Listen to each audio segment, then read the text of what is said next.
네, 대학생들과 대화를 많이 나누는데요. 대화를 나누다 보면 대학생들이 꼭 하는 질문 중에 이런 질문이 있습니다. 성경을 안 읽는 친구들은 질문도 안 해요. 성경을 많이 읽는 친구들이 이런 질문을 하죠. 성경에 나타난 하나님 너무 잔인한 것 아니냐? 하나님이 너무 쪼잔한 것 아니냐? 스스로 질투가 많다고 이야기하는 하나님, 신으로서 품위가 떨어지는 것 아니냐? 혹은 뭐 이런 얘기도 하죠. 왜 스스로 창조해놓고 사람들을 고통받게 하느냐? 굉장히 원론적인 질문들입니다. 근데 이 원론적인 질문들 때문에 수많은 사람들이 기독교를 떠나 무신론자가 되었습니다. 지금은 좀 덜한데요. 불과 몇 년 전만 해도 리차드 도킨스, 샘 해리스, 데니얼 데넷, 크리스토퍼 히친스, 이 사람들의 이름을 들어본 사람들은 그래도 인문학적으로 지식이 좀 있는 사람들이죠. 예, 무신론자들이에요. 무신론자들인데 책을 써냄으로 인하여서 세상 사람들에게 엄청나게 많은 그 사랑을 받았던 무신론자들입니다. 사람들은 이상하게 이들이 써낸 그들의 책에서 그들의 책을 열광하고 스스로 무신론자가 되어 갔습니다. 세상이 그들에게 열광하는 이유가 무엇일까 궁금해서 그 책을 읽어봤어요. 근데 솔직히 만들어진 이런 책들을 읽어보면 설득력이 크게 있지 않다라는 사실을 알 수 있습니다. 조금만이라도 인문학적 소견이 있는 사람은 그 책들이 생각보다 설득력이 없다라는 것을 알 수 있습니다. 그런데 왜 사람들은 그들의 책에 이렇게 열광하는 것인가? 왜 그래요? 말 그대로 신이 존재하지 않는다면 내가 원하는 방법대로 살아갈 수 있기 때문에 신이 존재하지 않는다라고 이야기하는 그들의 말이 너무나 매력적으로 느껴지는 것이죠. 무신론자들은 절대 선이라는 가치를 인정하지 않습니다. 그러다 보니까 내가 원하는 대로 살아가면 포스트 모더니즘 시대 가운데 가장 어울리는 논리죠. 내가 원하는 대로 살아가면 그것이 선이 되는 거예요. 그러다 보니까 하나님이라는 존재 혹은 다른 신이라는 존재에게 억눌려 있다가 거기로부터 자유로워질 수 있는 기회를 얻을 수 있다라는 그 마음 하나 때문에 이들이 써낸 수많은 무신론적 책들이 사랑받게 되는 것이죠. 다시 말하면 하나님으로부터 벗어나고 싶은 인간의 삐뚤어진 마음 때문에 무신론적 세계관은 전 세계를 강타하면서 많은 사람들의 사랑을 받게 됩니다. 그런데 지금은 사실 이 무신론적 세계관이 사실 많이 쇠퇴하고 있는 단계이기는 해요. 그렇다면 다시 원론적인 질문으로 돌아가겠습니다. 하나님께서 실제로 그렇게 잔인하고 쪼잔한 질투쟁이인가? 여러분 어떻게 생각하세요? 구약 성경을 읽다 보면 하나님은 스스로 질투하는 하나님이라고 이야기합니다. 하나님은 자기 말고 다른 사람을 사랑하는 것을 쳐다보지 못하고 그들을 심판하시고 징계하시겠다라고 말씀하세요. 근데 사실 그 하나님을 그냥 삼자의 입장에서 하나님을 전혀 알지 못하는 입장에서 하나님을 바라본다면 하나님은 잔인하고 쪼잔한 하나님처럼 보일 수 있습니다. 하지만 하나님의 성품, 가장 중요한 성품, 사랑의 하나님이라는 것을 전제로 하나님을 바라본다라면 이 문제는 사실 그렇게 어려운 문제가 아닌 거예요. 제가 예전에 한 TV 프로그램을 봤는데 TV 프로그램 중에 일반인들을 대상으로 하는 몰래카메라 프로그램이 있었어요. 그래서 길거리 가는 한 남자애를 잡아서 남자친구한테 묻는 거예요. 당신 여자친구가 있습니까? 그러니까 있대요. 굉장히 행복해하면서 사랑하는 여자친구가 있습니다. 여자친구한테 지금 문자를 보내보자 라고 이야기하는 거예요. 이 남자애가 문자를 보냈는데 어떤 문자를 보내냐면 내가 좋아하는 다른 여자가 생겼어. 이제 우리 헤어지자라는 문자를 이 여자한테 보내봤을 때 이 여자가 어떤 반응을 보이는지 그것에 대해서 그 TV 프로그램에서 이제 촬영하고 있었어요. 이 남자가 내 여자친구는 이 말을 믿을 리가 없다. 이러면 자신만만해하면서 문자를 보냈어요. 우리 헤어지자. 근데 정말로 망설임 없이 단문이 띵동 왔는데 그래 헤어져. 딱 끝난 거예요. 네. 진행하는 진행자도 굉장히 당황하고 그 남자 학생도 굉장히 당황했던 기억이 있습니다. 뭐예요? 그 여자는 그 남자를 이미 사랑하고 있지 않았던 것이죠. 정말로 그 남자를 사랑했다라면 그렇게 쿨하게 보내주지 않았을 거예요. 정말로 사랑했다라면 그 말에 분노했을 것이고 어떤 사람이냐고 왜 나랑 헤어지고 싶냐고 질투하며 화내기 시작했을 겁니다. 하나님의 마음이 그렇다라는 거예요. 성경 가운데 나오는 하나님, 잔인한 하나님, 고통을 주는 하나님, 질투의 하나님은 하나님 스스로 그 고통과 질투를 만들어낸 것이 아니라 우리가 하나님을 떠난 상황 가운데 생겨나는 질투인 것이죠. 다시 말하면요, 하나님의 찌질한 질투가 아니라 우리를 사랑하는 그 사랑에서 흘러나오는 거룩한 질투이다라는 사실을 우리는 이해할 수 있다라는 것입니다. 하나님의 질투가 없다라면 하나님은 우리를 사랑하시지 않는 것이겠죠. 하나님의 분노와 하나님의 질투가 무엇을 이야기합니까? 바로 우리를 사랑하는 하나님의 그 사랑을 이야기하는 것이죠. 또 어떤 사람은 하나님의 품위가 떨어진다라고 이야기할 수 있습니다. 맞아요. 하나님으로서는 품위가 굉장히 떨어지는 행위일 수 있어요. 질투하고 너 나 말고 바람 피면 죽여버린다라고 말씀하시는 그 하나님, 신으로서 어떻게 저렇게 품위가 떨어지는 모습을 할 수 있을까라고 생각할 수 있지만, 그런 하나님이 나를 사랑하신다라고 생각해 보세요. 하나님에게 당신이란 존재가, 여러분이란 존재가 그만큼 소중한 존재예요. 하나님이 여러분을 창조하시고 인류를 창조하신 그 하나님이 품위를 포기하고 여러분들에게 나는 질투하는 사람이야, 질투하는 신이야, 나는 너가 바람피는 걸 볼 수가 없어 라고 이야기하는 쪼잔한 모습을 보일 정도로 바로 여러분들을 사랑하신다라는 겁니다.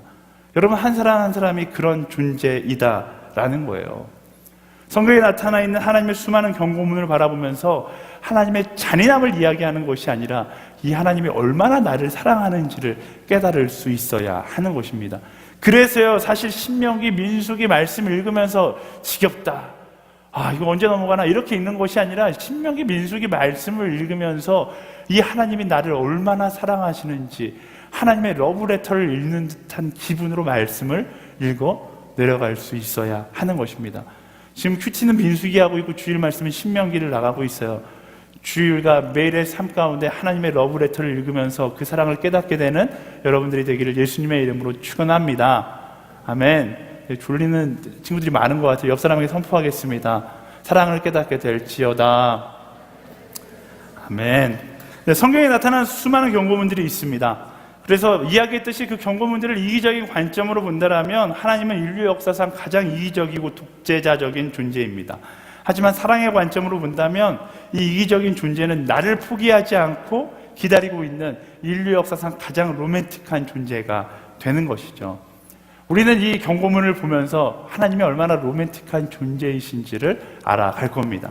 15절 말씀 함께 보겠습니다. 15절 말씀 시작. 그러나 만약 내가 하나님 여호와께 순종하지 않고 내가 오늘 내게 주는 그분의 모든 명령과 규례를 삼가 따르지 않으면 이 모든 저주들이 내게 닥쳐 너를 덮칠 것이다. 아멘. 하나님이 하나님답지 않게 굉장히 말을 세게 하세요.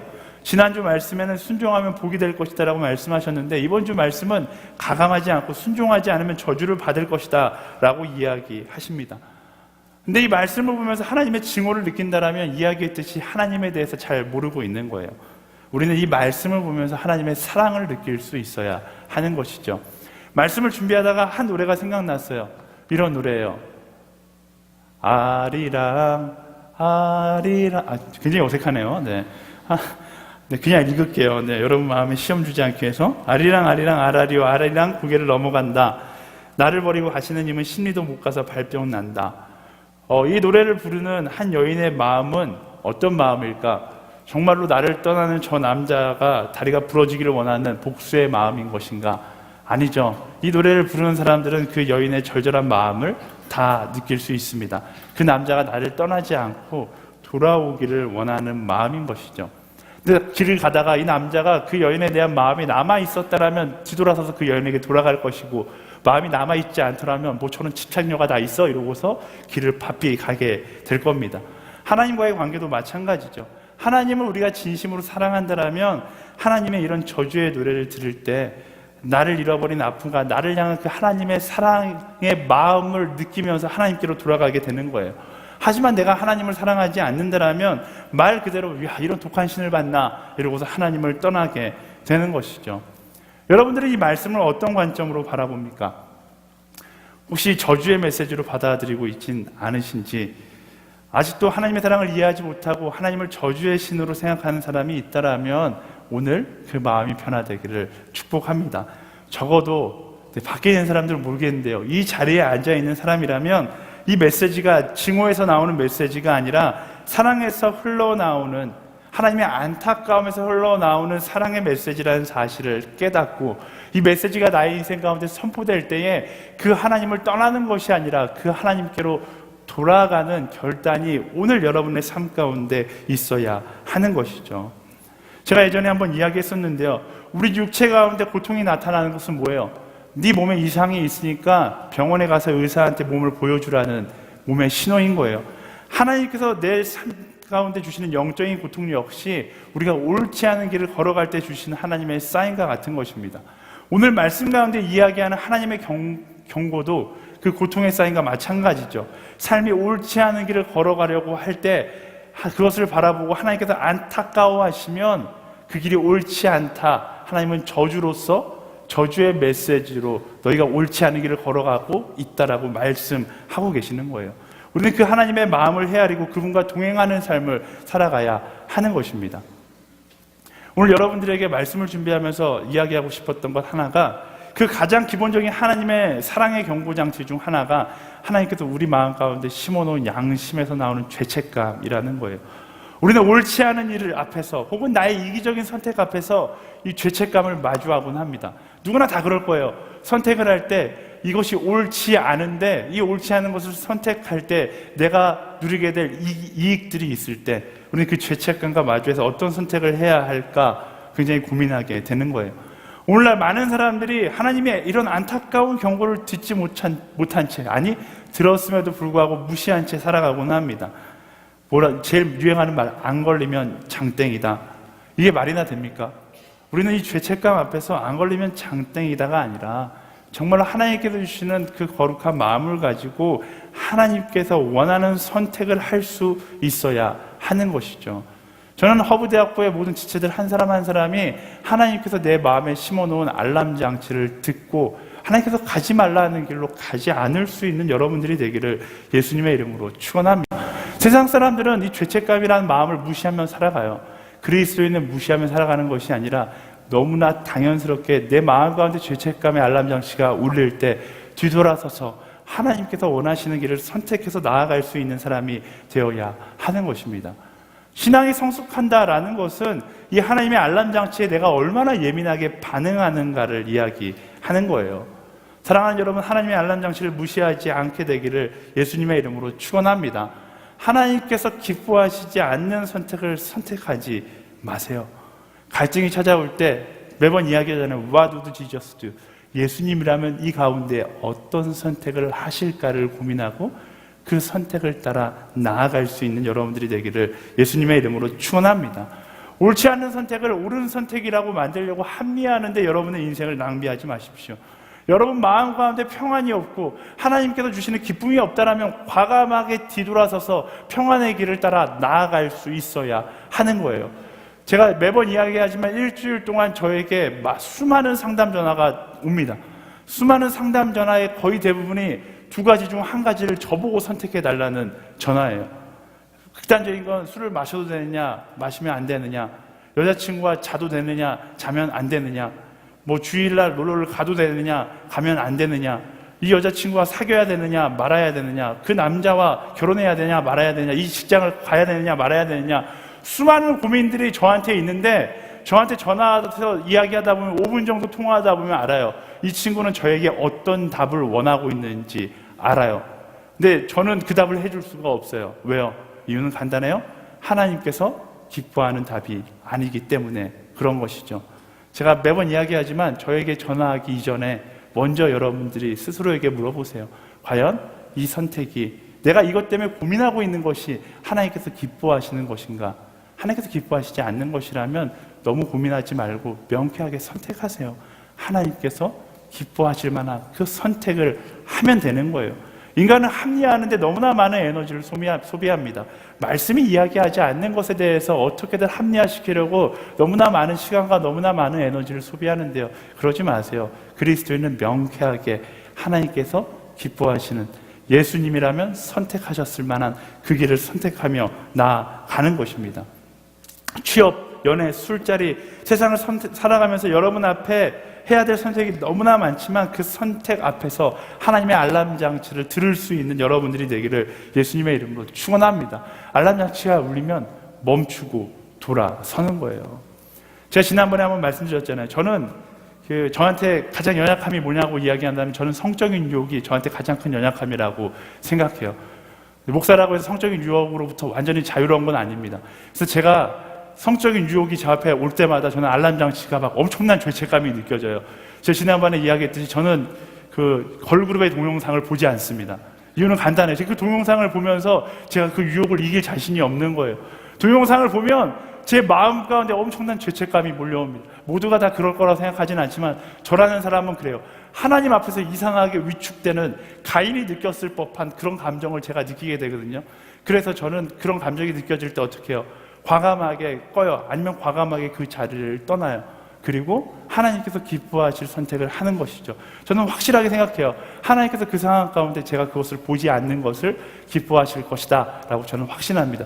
그리고 제가 그것을 보지 않겠다라고 선택했을 때 여러분들이 생각할 수 없을 만큼 놀라운 평안과 놀라운 기쁨이 제 안에 있습니다. 이상하죠? 네, 어쨌든 그런 마음으로 하나님께서 기뻐하시지 않을 것 같은 것은 여러분들이 단절해낼 수 있어야 하는 거예요. 여러분 취업의 자리에서도, 직장의 자리에서도, 연애의 자리에서도 마찬가지예요.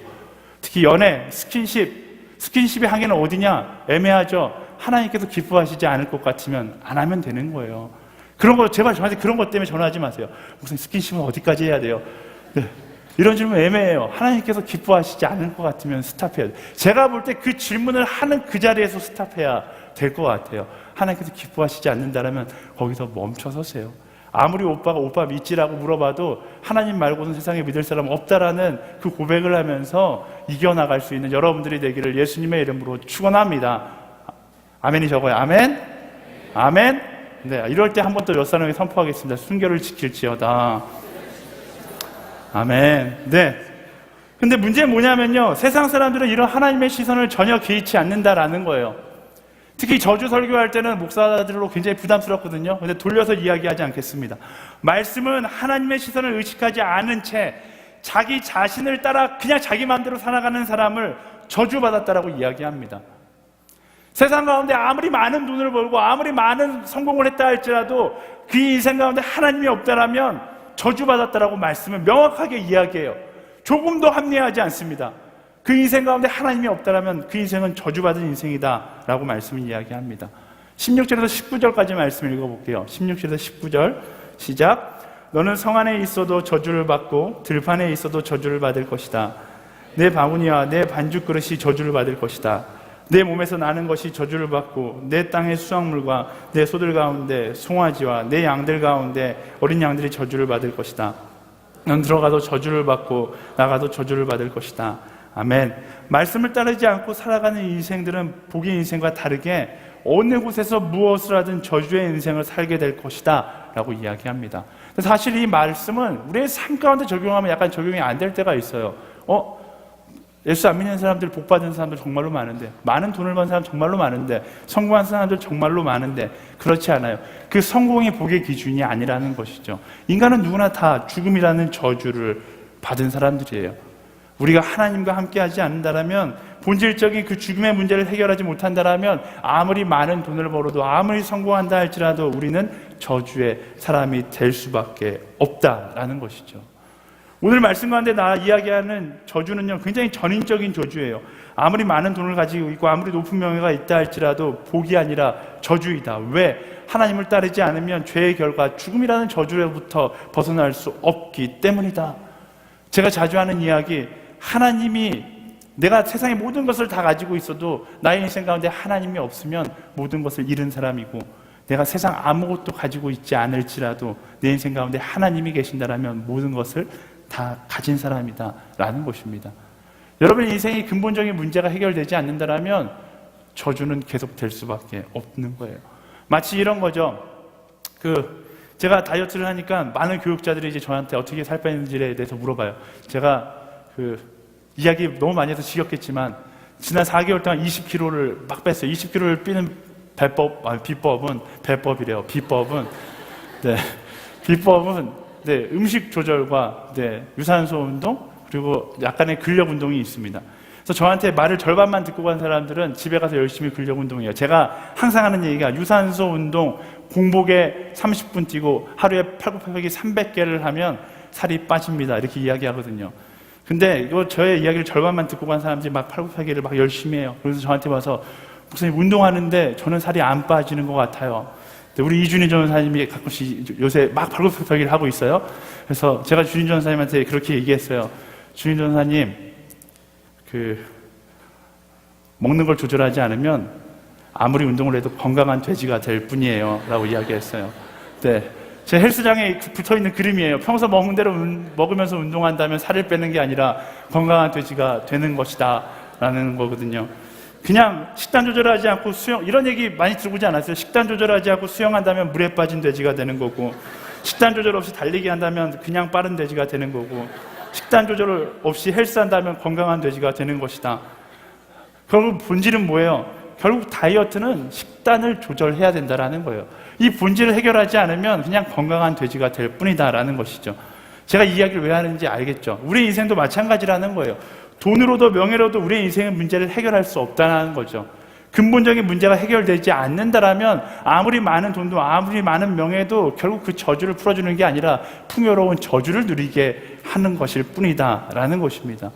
그래서요, 우리 구원에 대한 신앙 고백이 그래서 중요한 거예요. 왜? 죄의 저주를 풀어내야 되기 때문에 그런 것이죠. 착하게 살면 구원에 이르는가? 업보를 쌓아서 구원에 이르는가? 그렇지 않습니다. 기독교의 핵심 진리는 착하게 사는 것이 아니에요. 오늘 세례식에서 물었던 것처럼 말씀 대신 예수 그리스도를 믿는 믿음으로 인해 우리는 구원에 이르기 때문에 그 믿음이 내 안에 있으면 우리는 죄로부터 자유한 인생이 되는 것이고, 그 믿음을 소유하지 않으면 세상의 모든 것을 다 가지고 있다 할지라도 우리는 저주받은 인생을 살아갈 수밖에 없다라는 거예요. 다시 말하면 예수 그리스도가 내 삶 가운데 계시지 않으면 내가 하는 모든 행동이 역시 의미 없는 행동이 된다라는 것입니다. 다시 말해 더 적극적으로 얘기하면요, 내가 하는 모든 행동이 죄의 결과를 낳을 수밖에 없다라는 거예요. 많은 사람들이 자신이 성공한 것처럼 살지만 결국 갈 길을 잃은 채 방황하며 살아갑니다. 잘 살고 있어 물으면 잘 살고 있다라고 이야기하는 것 같지만 그들은 세상의 성공과 돈의 노예가 되어서 사단에게 속아서 살아가고 있는 거예요. 우리도 마찬가지예요. 우리가 정신 차리지 않고 하나님을 내 삶 가운데 끊임없이 초청하고 그 하나님의 자리를 확인하지 않으면 어느 순간 사단의 속임수에 넘어가서 내 인생이 사단의 노예가 된 인생으로 살아가게 된다라는 것이죠. 예전에 허브대학교에서 한번 이야기했던 예화인데요, 이런 예화가 있어요. 세상의 부귀영화, 쾌락을 몹시 갈망하는 한 청년에게 마귀가 찾아와서 내기를 걸었다고 합니다. 마귀는 청년에게 10개의 병을 보이면서 여기 9개에는 꿀이 들어있고 1개에는 독이 들어있다라고 이야기합니다. 이 10개 중에 네가 아무거나 하나를 마시면, 그리고 죽지 않으면 내가 너가 원하는 만큼의 돈을 주겠다라고 이야기해요. 청년은 갈등하기 시작합니다. 고민하기 시작해요. 그러다가 마귀가 옆에서 계속 유혹하는 거예요. 10개 중에 겨우 1개야. 10%의 확률이야. 한번 도전해보지 않겠어? 그 청년은 도전하기 시작합니다. 그리고 마시니까 자기가 죽지 않았어요. 기뻐했어요. 그리고 멋진 집과 멋진 승용차를 샀고 멋진 어여쁜 여자도 만나서 행복하게 살았습니다. 그런데 시간이 지나니까 모든 것이 다 사라지는 거예요. 그리고 다시 사단에게 스스로 찾아왔죠. 9개 중에 그 1개 독약을 빼놓고 8개 중에 하나를 마시겠다. 그리고 그 1개를 마시는 거죠. 또 죽지 않았어요. 이 청년 자기가 승리한 것처럼 좋아했습니다. 시간이 지나 똑같이 계속 반복되는 거예요. 그리고 사단은 계속해서 이야기하는 겁니다. 마지막 2개가 남았을 때 이 청년은 피폐해질 대로 피폐해진 몸을 가지고서 사단에게 돌아와서 자, 마지막 도전을 하겠다라고 이야기합니다. 그리고 마지막 도전을 했는데 마시고서 자신이 죽지 않고서 알았다는 것을 발견하고서 승리하였다고 선포하며 사단에게 막 자랑했어요. 근데 그때 마지막 남은 병을 사단이 열더니 자기가 마시면서 그 페인을 보고 말했다고 합니다. 이 어리석은 쾌락주의자야, 처음부터 독약이 든 병은 없었다. 그러나 너는 돈이라는 독약을 마셨고 쾌락이라는 독약을 마셨어. 그래서 너는 술과 마약에 내 인생을 날려버렸고 너의 인생을 소비했단다. 나는 그것을 원했다 라고 이야기합니다. 굉장히 어린이들에게 들려주기 좋은 동화인데 우리 청년들과 대학생들에게도 도전을 주는 예화라고 생각이 들어요. 우리는 성공한 것처럼 느끼며 살고 있지만 내 삶 가운데 하나님이 계시지 않는다면 결국 패배와 저주의 인생을 살고 있는 것입니다. 사단의 꼬임에 넘어가서 하나님을 잊고 사는 것, 그것 자체가 저주받은 인생이 되는 거예요. 아무리 세상적으로 럭키하고 성공한 것처럼 보이지만 결국 그 자리에 예수 그리스도가 없다라면 여러분들이 CEO가 된들, 대통령이 된들, 국회의원이 된들, 의사가 된들, 변호사가 판사가 된들 결국 그 자리에서 시간을 낭비한 사단의 노예 인생을 살아갈 수밖에 없다라는 것입니다. 돈과 성공이라는 것은 우리를 속이기에 너무나 적합한 도구인 거예요. 사명을 잊고 시간을 낭비하게 만들기에 너무나 좋은 도구예요. 하지만 돈과 성공이 수단이 아니라 목적이 되면 우리의 인생이 행복해진 것처럼 느껴질지 몰라도 결국 우리는 저주받은 인생을 살아갈 수밖에 없다라는 거예요. 저는 여러분들이 돈과 명예의 노예가 되지 않게 되기를, 돈과 명예를 사랑하지 않게 되기를 예수님의 이름으로 축원합니다. 매주 여러분들에게 이야기하지만 돈과 명예는 목적이 아니에요. 하나님께서 왜 우리에게 돈이라는 가치를 주셨을까요? 하나님께서 왜 여러분들에게 명예를 허락하셨을까요? 쉽게 생각하면요, 하나님께서 왜 여러분들 대한민국에 태어나게 하셨고 왜 이곳에 앉아있게 하셨을까요? 하나님의 목적이 있는 거죠. 돈 그 자체가 목적이 아니라, 성공 그 자체가 목적이 아니라 말씀이 이야기하는 사랑하는 것이 목적이고, 그 목적을 위해 수단으로 사용할 수 있게끔 돈과 명예를 여러분들에게 허락하신 거예요. 근데 목적을 잃어버리고 그 수단이 목적이 되면 우리는 저주받은 인생을 살아갈 수밖에 없는 것입니다. 하나님을 사랑하고 예수 그리스도를 내 구주로 영접할 때 여러분 인생 가운데 새로운 인생이 시작되는 것입니다. 사랑하는 여러분, 신앙엔 요령이 없어요. 언제나 예수 그리스도를 믿는 그 믿음으로부터 시작하는 거예요. 그 믿음의 신앙 고백으로부터 시작하는 거예요. 길을 잃고 헤매고 있다라면 여러분들 지금 이 시간 여러분의 인생 가운데 목적이 그 하나님께 있지 않다라면, 수단이 목적이 된 인생을 살아갔더라면 모든 것을 내려놓고 그 십자가 앞으로 나아가 예수 그리스도를 다시 고백함으로 시작할 수 있게 되기를 예수님의 이름으로 축원합니다.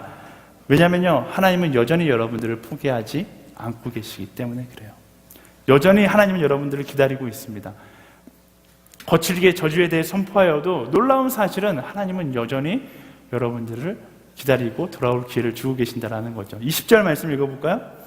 20절 말씀 시작. 내가 그분을 버리니 그 악으로 인해 여호와께서 내가 손을 대는 모든 일에 저주와 괴로움과 질책을 보내 내가 멸망하고 갑작스러운 파멸에 이르게 하실 것이다.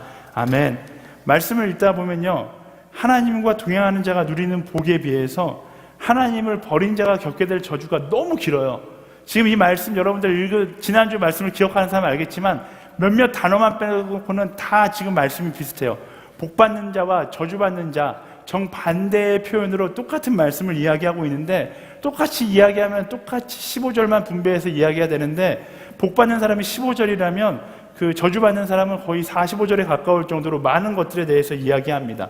성경학자들은 이것에 대해서 많이 분석하는데요, 첫 번째는 눈앞에 보이는 불순종의 열매가 너무나 달콤해서 사람은 순종할 가능성보다 불순종할 가능성이 훨씬 많기 때문에 하나님께서 길게 말씀하신다라고 이야기하고요. 두 번째는 사람 자체가 가만히 있으면 불순종으로 흘러가기 쉽기 때문에 내가 정말로 나의 마음과 나의 이기심을 따라 살아가다 보면, 내 마음대로 살아가다 보면 순종하기보다 불순종할 가능성이 높기 때문에 이렇게 불순종에 많은 것을 투자해서 이야기하신다라고 이야기합니다.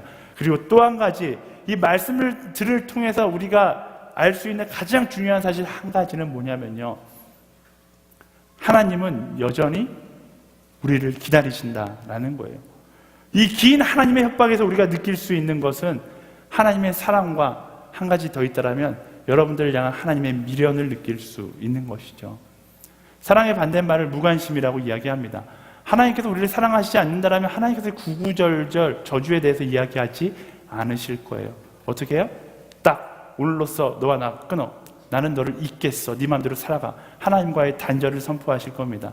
근데 하나님은 단절을 선포하지 않고 끊임없이 저주에 대해서 말씀하고 계세요. 뭐예요? 끊임없이 여전히 내가 너를 포기할 수 없다라는 것을 말씀하고 계시는 거예요. 그래서 말씀을 통해 우리에게 주신 하나님의 메시지는 아주 명확합니다.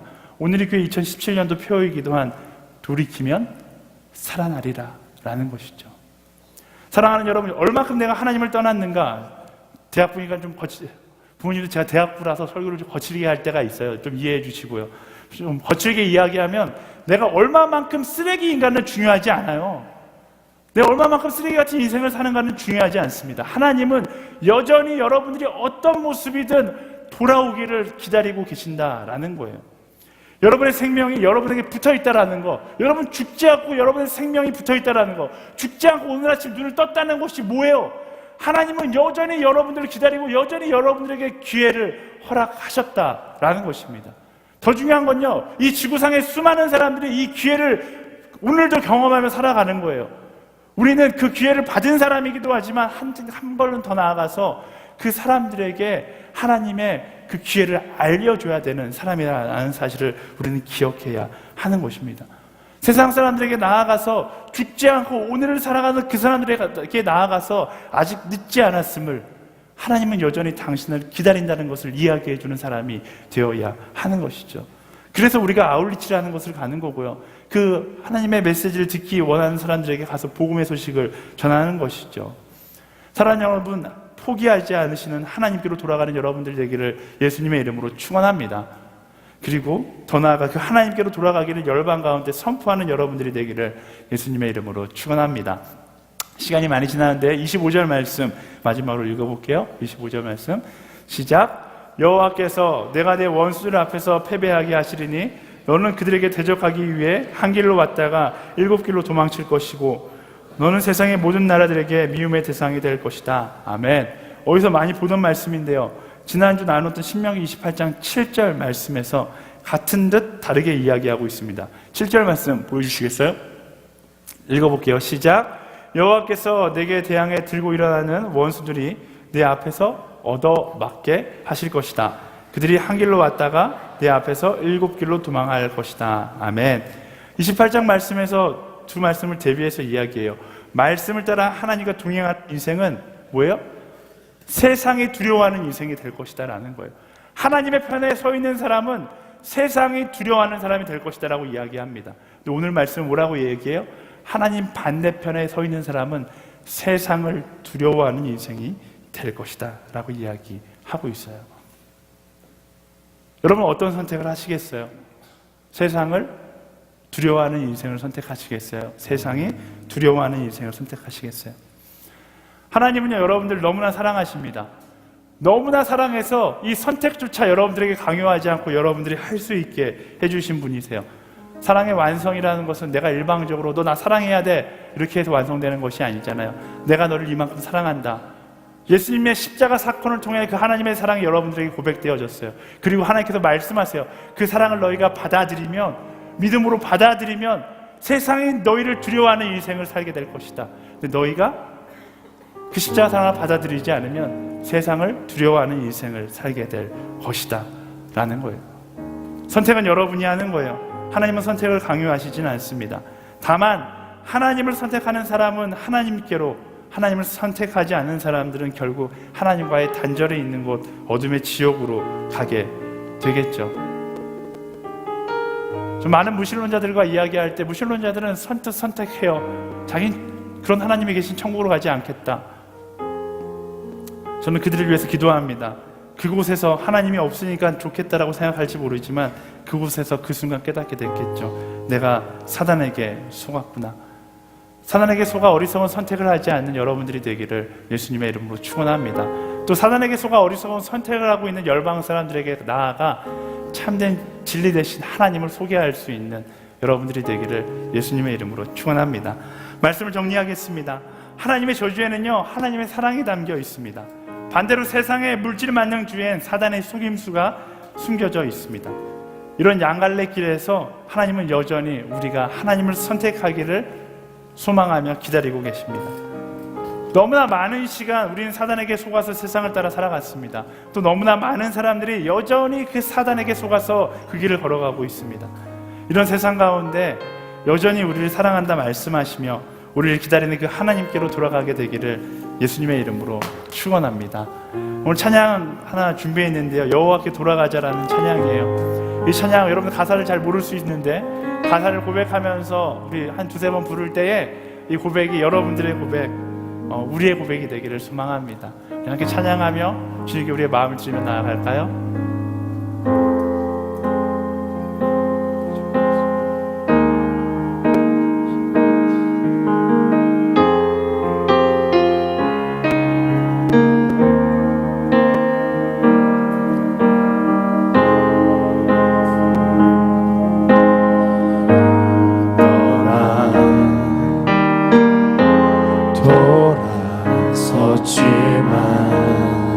사랑이 내 백성을 포기 못하니 내 사랑이 내 백성을 포기 못하니 내 모든 건 내어주고 나 그들을 얻으리라. 내 모든 건 내어주고 나 그들을 얻으리라. 여호와께 돌아가자. 우리 돌아서고 그는 변치 않네. 여호와께 돌아가자. 우리 넘어져도 그 사랑 영원하네. 다시 한번 해볼까요? 내 백성이 나를 떠나 내 백성 나를 떠나 돌아섰지만 내 사랑 내 백성을 포기 못하니 내 모든 것 내어주고 나 그들을 얻으리라. 여호와께 돌아가자. 우리 돌아서고 그는 변치 않네. 여호와께 돌아가자. 우리 넘어져도 그 사랑 영원하네. 여호와께 돌아가자. 우리 돌아서고 그는 변치 않네. 여호와께 돌아가자. 우리 넘어져도 그 사랑 영원하네. 사랑을 오래 참고 자신을 내어주네. 서로 사랑할 때 세상을 주고내 사랑을 절대 지지 않네. 사랑을 오래 참고 자신을 내어주네. 서로 사랑할 때 세상을 주고내 사랑을 절대 지지 않네. 여호와께 돌아가자. 우리 돌아서고 그는 변치 않네. 여호와께 돌아가자. 우리 넘어져도 그 사랑 영원하네. 사랑하는 여러분, 하나님은요 우리를 위하여 모든 것을 내어주시는 분이십니다. 그 하나님의 사랑 앞에 우리가 어떻게 세상의 욕심을 바라보며 살아가겠습니까? 이 시간에 결단했으면 좋겠어요. 하나님, 세상의 욕심을 바라보는 인생이 아니라 내가 돌아서서 하나님을 향하여 나아가는 인생 되게 하여 주시옵소서. 세상의 이기심을 쫓아 살아가는 인생이 아니라 하나님의 말씀을 따라 말씀, 진의 말씀을 인도하는 그 길을 걸어가는 내가 되게 하여 주시옵소서. 이제 하나님 돌아가기를 소망하는 자마다 우리 그 자리에서 일어나서 함께 기도하며 나아갈 거라.